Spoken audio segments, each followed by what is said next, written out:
Assalamualaikum warahmatullahi wabarakatuh. Hai, kembali lagi bersama saya Aulia Putri Ramadhani dengan nomor induk mahasiswa 202210179. Nah, pada video kali ini, seperti video-video sebelumnya, saya diberikan tugas oleh mata kuliah manajemen bank syariah tentang menjawab bagaimana pertanyaan-pertanyaan seputar wadiah. Nah, pada video kali ini saya akan menjawab pertanyaan-pertanyaan yang telah diberikan oleh dosen saya. Jadi tonton sampai habis ya. Oke. Nah, jadi pertanyaan pertama itu, bagaimana Bank Syariah Berkah mengelola resiko operasional terkait produk wadiah?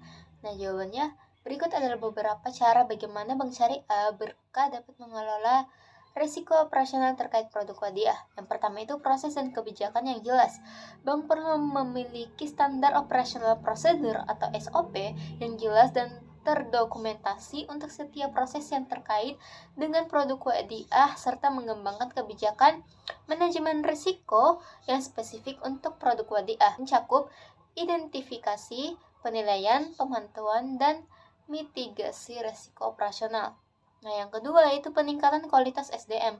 Pelatihan dan pengembangan memberikan pelatihan rutin kepada karyawan tentang manajemen risiko, produk wadiah, dan prinsip-prinsip syariah. Yang ketiga, itu sistem informasi dan teknologi. Menggunakan sistem informasi dan teknologi yang handal untuk mengelola transaksi wadiah dan meminimalkan kesalahan manual.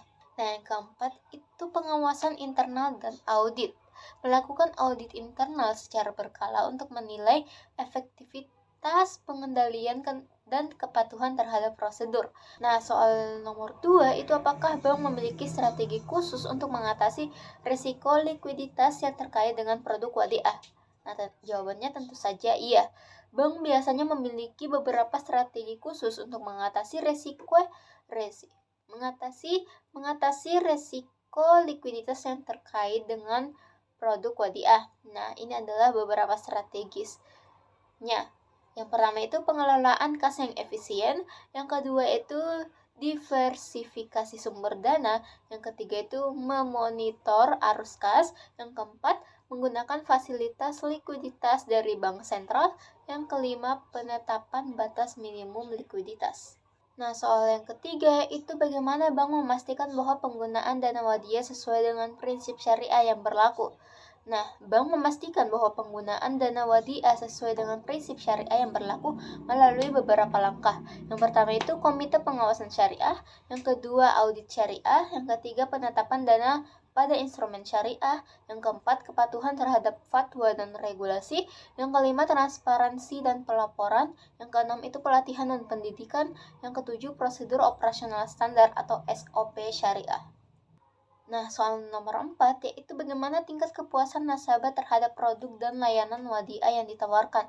Nah, tingkat kepuasan nasabah terhadap produk dan layanan wadiah yang ditawarkan oleh bank syariah dapat bervariasi, tetapi umumnya diukur melalui beberapa faktor kunci.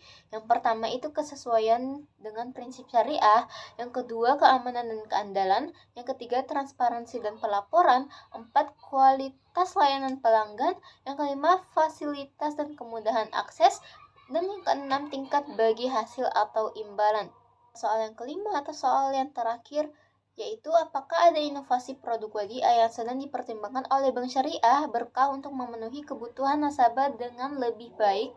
Nah, jawabannya Bank Syariah Berkah sedang mempertimbangkan beberapa inovasi produk wadiah untuk memenuhi kebutuhan nasabah yang lebih baik. Salah satu inovasi yang diusulkan adalah digitalisasi layanan perbankan syariah.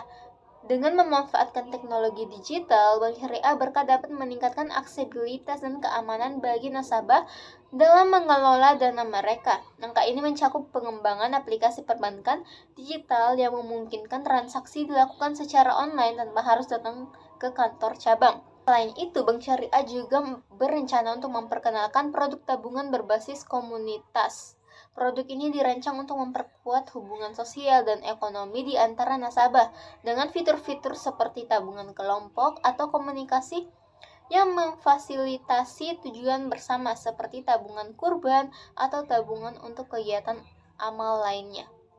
Nah, itu tadi ada 5 soal yang sempat saya paparkan beserta jawabannya kurang lebih kurangnya mohon dimaafkan.